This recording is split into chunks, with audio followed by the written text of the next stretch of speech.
रात का अंधेरा हो, घमासान बारिश हो या चिलचिलाती धूप हो, लेकिन आप लोगों के घर तक आपका मनपसंद खाना पहुंचाने वाले मेहनतकश इंसान की जिंदगी से जुड़ी कुछ समस्याएं आप लोगों से शेयर करना चाहता हूं। दोस्तों, आप सभी का स्वतंत्र आवाज पर स्वागत है। अगर आप पहली बार मेरे चैनल पर आए हैं तो प्लीज सब्सक्राइब कर लें और बेल आइकन के बटन को भी दबा दें ताकि आगे भी मेरे नए वीडियो आप लोगों को मिलते रहें। बेरोजगारी हमारे देश में एक बहुत बड़ी समस्या है। लॉकडाउन के कारण इसमें और इजाफा हुआ है, जिसका युवा पीढ़ी पर सबसे ज्यादा असर हुआ है।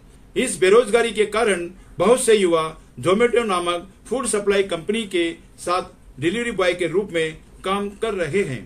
पहले जोमेटो के रेगुलेशंस डिलीवरी बॉय के लिए ठीक ठाक थे, लेकिन बढ़ती बेरोजगारी के कारण जोमेटो ने सिस्टम में बदलाव लाते हुए फायदा उठाने की कोशिश की है। यहाँ मैं थोड़ा डिटेल में बताना चाहूंगा। पहले एक ऑर्डर के पूरा करने पर 30 रुपए तक दिया जाता था। पिकअप और ड्रॉप पॉइंट भी ज्यादातर एक ही एरिया में होते थे, जिसके कारण डिस्टेंस भी कम होता था। इसलिए उन लोगों को टू व्हीलर में खर्च होने वाला पेट्रोल भी कम लगता था। आप लोगों को बता दूं कि टू व्हीलर जोमेटो प्रोवाइड नहीं करता, बल्कि उन लोगों को खुद ही यह मैनेज करना पड़ता है। इसलिए टू व्हीलर का मेंटेनेंस और पेट्रोल का खर्च उनको ही उठाना पड़ता है। पहले इंसेंटिव 18 ऑर्डर पूरा करने के बाद दिया जाता था, अब उसे बढ़ाकर 22 ऑर्डर तक कर दिया है। अब एक ऑर्डर को पूरा करने के बाद 5 रुपए घटाकर 25 रुपए तक कर दिया है। अब पिकअप और ड्रॉप पॉइंट को भी एक एरिया से ज्यादा करते हुए डिस्टेंस को बढ़ा दिया है।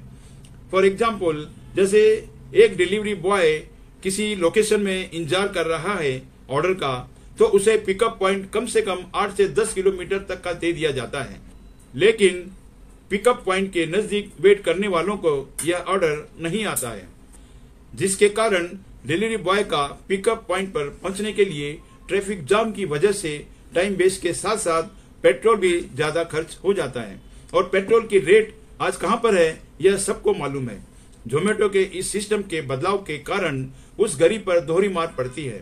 पहला, टाइम वेस्ट होने की वजह से इंसेंटिव जो टारगेट है उनका पूरा नहीं कर पाते हैं। दूसरे, उनका पेट्रोल का खर्च भी जो है बढ़ जाता है, जिसका सीधा सीधा असर उनकी इनकम पर पड़ता है।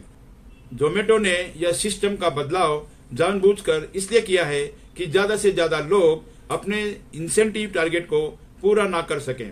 जोमेटो अपने फायदे के लिए इन गरीबों को दोहरी मार दे रहा है। इनमें से कुछ लोग पैसों की जरूरत के तहत मजबूरी में खतरा मोल लेते हुए टारगेट को पूरा करने की जल्दी में टू व्हीलर से एक्सीडेंट भी कर बैठते हैं, जिसके कारण कभी कभी उनको 3 से 4 महीने तक बिस्तर में रहना पड़ता है। मेडिकल ट्रीटमेंट तो इंश्योरेंस से जोमेटो करवा देती है, लेकिन 3 से 4 महीने का जो उसकी फैमिली का खर्चा है वो जोमेटो नहीं देती। रेस्टोरेंट भी पार्सल ऑर्डर को सिटिंग कस्टमर के कारण उन पीछे करते हुए उसमें देर कर देते हैं। यह रेस्टोरेंट वालों की तरफ से भी उन लोगों पर ज्यादती है। पिकअप पॉइंट का दूर होना, रेस्टोरेंट वालों का पार्सल ऑर्डर में देरी करना और ट्रैफिक का जाम होना, इन तीनों कारण की वजह से जब डिलीवरी बॉय खाना लेकर थोड़ा लेट पहुंचता है कस्टमर के पास, तो उसे कस्टमर की नाराजगी झेलनी पड़ती है। कई कस्टमर तो इतने सिरफिरे होते हैं कि उनके साथ बुरा व्यवहार कर देते हैं। बेंगलोर में एक लड़की ने किस तरह एक डिलीवरी बॉय की इंसल्ट की, यह हादसा सबको मालूम है। इंसेंटिव का टारगेट पूरा न होने के कारण पैसों की जरूरत की मजबूरी के तहत वो गरीब अक्सर घर पर सुबह 3 से 4 बजे तक पहुंचता है, जिसके कारण उसकी फैमिली लाइफ भी डिस्टर्ब रहती है और उसको आराम भी नहीं मिल पाता है। लेकिन इन सब तकलीफों और बेइज्जती के बावजूद भी वो गरीब डिलीवरी बॉय बेरोजगारी के कारण दूसरी कोई ऑप्शन न होने की वजह से मजबूरी में यह काम करता है। मेरी जोमेटो के साथ साथ रेस्टोरेंट और आप लोगों से भी एक गुजारिश है कि आप अपना सामाजिक उत्तरदायित्व निभाते हुए अपना फर्ज पूरा करें। मसलन जोमेटो को पहले जैसे सिस्टम से काम करना चाहिए। रेस्टोरेंट वालों को भी पार्सल ऑर्डर देने में देरी नहीं लगानी चाहिए, क्योंकि उसके बाद उनको कस्टमर की नाराजगी झेलनी पड़ती है। और हम लोगों को भी इन गरीबों की कद्र करनी चाहिए, ना कि बेइज्जती। सरकार को भी मेरी रिक्वेस्ट है कि इस बेरोजगारी डायन के लिए कुछ इलाज करे, ताकि जोमेटो जैसी कंपनी मजदूरों का फायदा ना उठा सके। और अंत में आप सभी लोगों से भी यह रिक्वेस्ट है कि इस वीडियो को इन गरीब मजबूर लोगों के फायदे के लिए ज्यादा से ज्यादा शेयर करें, ताकि मेरी यह आवाज जोमेटो और सरकार के कानों तक पहुंचे। इसके साथ ही मैं आप लोगों से विदा लेता हूं।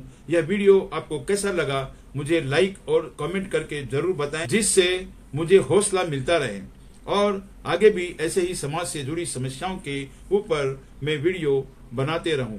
जय हिंद।